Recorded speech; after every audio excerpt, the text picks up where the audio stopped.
దాన్ని మేము రాజీవ్ సాగర్ ఇందిరా సాగర్కి మళ్ళీ సీతారామాన్ని వైండప్ చేసి మేము దానికి పోలా అధ్యక్ష, బేసిజానికి పోలా. కానీ డబ్బు అన్ని కోట్లు ఖర్చు పెట్టారు. ఆ ప్రాజెక్టుని కంప్లీట్ చేయాలని ఈ ప్రభుత్వం చిత్తశుద్ధితో పనిచేస్తుంది అధ్యక్ష.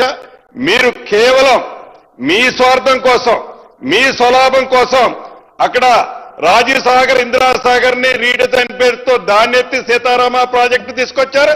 ఇక్కడ తుమ్మిడిహట్టు దగ్గర ఈ ప్రాజెక్టు ఎత్తి మేడిగడ్డ కాళేశ్వరం పేరుతో ఈ ప్రాజెక్టును తీసుకొచ్చి టోటల్ గా ఒకే ఒక కాన్సెప్ట్ తో ఎట్లా 1,00,000 కోట్లు మనం కొల్లగొట్టాలనే కాన్సెప్ట్ తోనే ఈ ప్రాజెక్టు చేశారు అనేదే ఆ కమిషన్ పూర్తి నివేదికలో ఇచ్చిందన్నది తమల ద్వారా గౌరవ సభ్యులకి రాష్ట్ర ప్రజలకు కూడా తెలియజేస్తున్నా అధ్యక్ష. థ్యాంక్ యూ అధ్యక్ష. గౌరవనీయులు అంటే ముఖ్యమంత్రి గారికి పోయే ముందు పొంగులేటి గారికి కంప్లీట్ చేసి అటు వెళ్తా పెద్ద ఆయన కదా సార్. ఇప్పుడు సీతారామ ప్రాజెక్ట్ గురించి మాట్లాడినారు. మరి సీతారామ ప్రాజెక్టుకు శంకుస్థాపన చేసినప్పుడు కేసీఆర్ గారి పక్కనే ఉన్నారు కదా వారు he was very much presence in that meeting. So మాయ మాటలు, మాయ కథ, రోజుకొక డ్రామా చేసే స్వభావం కాదు. మీరు విజువల్స్ తీసుకోండి. మీరు సీతారామ ప్రాజెక్టు చేసేటప్పుడు మీ పార్టీలోనే నేను లేను. ఏం మాట్లాడుతున్నారు? మళ్ళీ చెప్తున్నా, మీరు ఏ ప్రాజెక్టు కట్టినా మీరు గుండె మీద చేసుకొని గుండె మీద చేసుకొని చెప్పండి హరీష్ రావు గారు.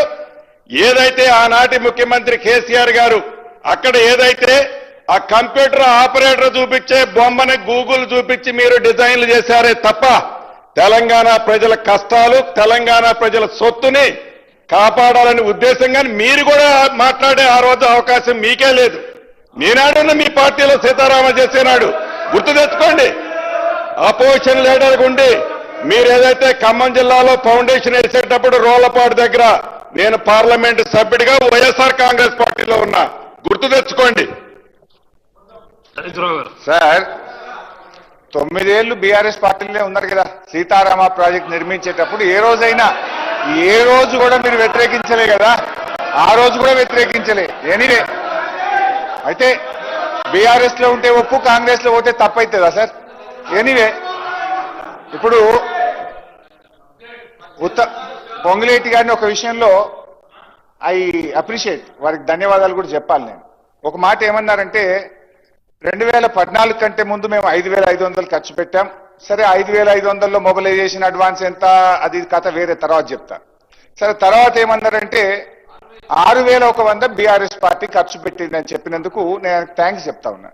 ఎందుకు ఈ థ్యాంక్స్ చెప్తున్నా అధ్యక్ష, దట్ షోస్ అవర్ సిన్సియారిటీ. అంటే మేము 2014 జూన్ 2 అధికారంలో వచ్చిన తర్వాత 7-8 నెలల పాటు యథావిధిగా ప్రాణహితను కట్టాలని అన్ని ప్రయత్నాలు చేశాము, ప్రాజెక్టును కొనసాగించాము. ఆ తర్వాత వరుసగా మహారాష్ట్రతో 5-6 మీటింగులు పెట్టడం, వాళ్ళు ససేమిరా అనడము, ఆ తర్వాత సిడబ్ల్యూసి నీళ్లు లేవనడము, తమ్మిడిహట్టి దగ్గర wild life project Chaprala wild life ఉందన్న తర్వాత ఇక లాభం లేదు అని చెప్పి మేము 8 నెలల తర్వాత నిర్ణయం తీసుకున్నాం. మేము ముఖ్యమంత్రి గారు చెప్పినట్టు ప్రీ డిటర్మైండ్ లేము. అన్ని ప్రయత్నాలు చేసిన తర్వాత మహారాష్ట్ర ఒప్పుకోలేదు. ఇది ఒకటి అధ్యక్ష. అరే ఏం సార్ ఇది? మీరు తుమ్మిడిహట్టి దగ్గర గౌరవ మంత్రిగా మాజీ మంత్రి గారు ఏదైతే అంటున్నారో, తుమ్మిడిహట్టి దగ్గర 8 నెలలు ఓపిక బట్టి మేము 6,500, మీలాగా మేము అబద్ధాలు పొద్దున్న లెగిస్తే చెప్పం. మీరు 6,100 కోట్లు ఖర్చు పెట్టింది అన్నది అది మీ ఇంట్లో సొమ్ము కాదు, మా ఇంట్లో సొమ్ము కాదు, అది ప్రజల సొమ్ము. మీరు ఖర్చు పెట్టిన దాన్ని బేఫికర్గా ఖర్చు పెట్టారనే చెప్తున్నాం. అది మిమ్మల్ని అప్రిషియేట్ చేశామా, మీ చిత్తశుద్ధిని గురించి కాదు. అంత ఖర్చు పెట్టిన మీరు ఆ ప్రాజెక్టుని వైండప్ చేసేటప్పుడు సుమారు 11,000 కోట్లు పైగా ఖర్చు పెట్టాం కదా, ఎందుకని మీకు ఆలోచన రాలేదనేది కూడా నేను మరొక్కసారి కూడా వారిని అడుగుతున్నా. అయితే మీరు తుమ్మిడిహట్టి దగ్గర కట్టడం కోసం 8 నెలలు ఆలోచించినప్పుడు మేడిగడ్డ, సుందెల్ల బ్యారేజీలు 3, అన్నారం బ్యారేజీలు 3 కట్టేటప్పుడు 1 నెల రోజుల్లోనే మీరు డిపిఆర్లు, ఎస్టిమేట్లు, టెండర్లు, ఫౌండేషన్లు ఏమాత్రం వచ్చింది? అర్ధరాత్రి కట్టాలన్న ఆలోచన ఎందుకు వచ్చింది? ఇందాక గౌరవ సభ్యులు ఆదివారం నాడు సభ పెడితే ఏదో చేయడానికి పెట్టారంటున్నారు. ఏమి అర్ధరాత్రి సుమారు 1,47,000 కోట్ల రూపాయలు చేసే ప్రాజెక్టులు కట్టేటప్పుడు 25 రోజుల్లో మీరు ఎలా ఫైనల్ చేయాలని మీరు అవన్నీ కూడా డెసిషన్ తీసుకున్నారు. అక్కడైతే 8 నెలలు ఆగినట్టున్నారు. ఇక్కడ 25 రోజుల్లో తొందరపడి డెసిషన్ తీసుకోవాల్సిన అవసరమే వచ్చింది.